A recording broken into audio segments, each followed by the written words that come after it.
As I walk the halls of fellowship, I see all sorts of cross-cultural relationships forming that may have seemed improbable just a few short years ago, across racial, economic, educational boundaries.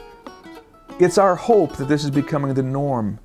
Our last congregational survey suggested that FMC is now made up of a significant population other than white.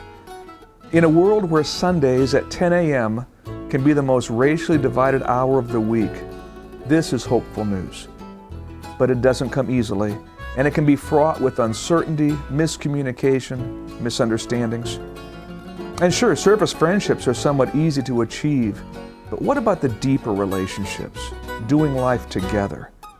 At what cost did these come about, and are they even possible?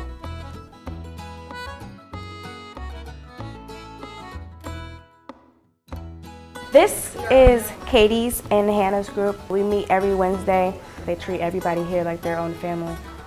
I think that me being here has gone deeper in my faith and has got to know a lot of people. I got to know a lot of people here more.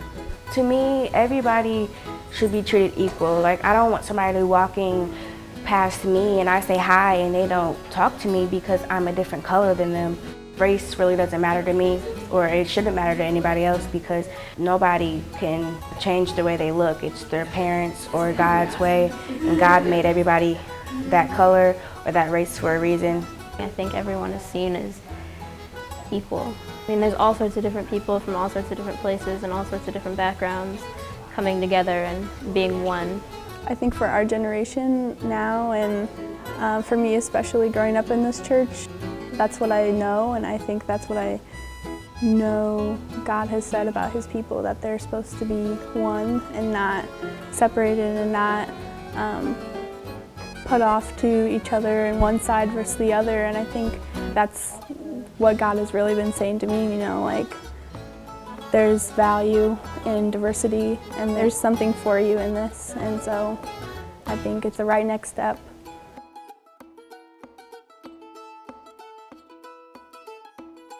This past April, I came on staff as the Early Childhood Director of Fellowship Missionary Church.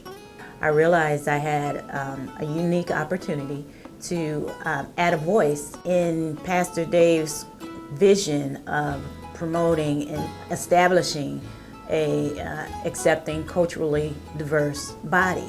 There are opportunities where in Pastor Dave's teachings or in some videos that we viewed, in regards to diversity, there were some things that just didn't seem positive for me.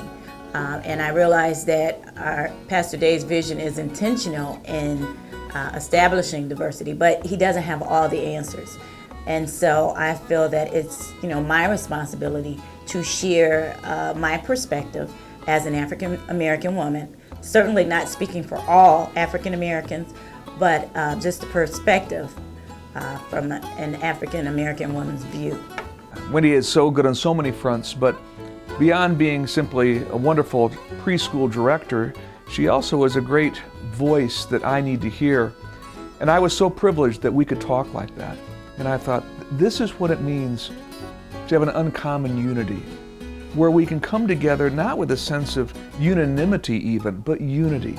Not with a sense of uniformity, but with unity, where we can share with each other our differences, we can expose our blind spots, we can confess our failures, and I did, and pray for each other and come through it even better. And I would have to say, and I think Wendy would agree with me, that we have now come through that not only as colleagues, but as friends, even deeper, because we walk through those moments together. And for that, I'm all the richer, and I think our staff and community as a whole are that much more well served by that.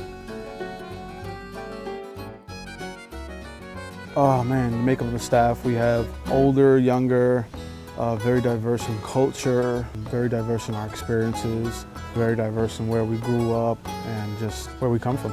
You just look at us and we just got a kind of a crazy bunch of people working together, but loving each other well and just serving God in His house together. One thing that interested me most is before we start what we're doing, we sit down and we talk about what's gone throughout the week. We share what's going on in our lives. And if I did not volunteer, I wouldn't have met or heard some of the stories that I heard. So I just love this job, and like a lot of times I find myself coming in, and when I'm not scheduled, just to like hang out and just help other employees and stuff like that. And that's just because of the friendship that we've been able to like progress and have, you know. Like I'm just like, yo, let me just go in and just help them clean up the church and just make it better, you know, in any way that we can. This work crew with what it would look like in heaven, I think it's a good example, because as this work crew learn to live together, work together, pray together, discuss problems together, ask for help together, and serve each other. This job has helped us, I think, all to become more Christ-like and way above friends.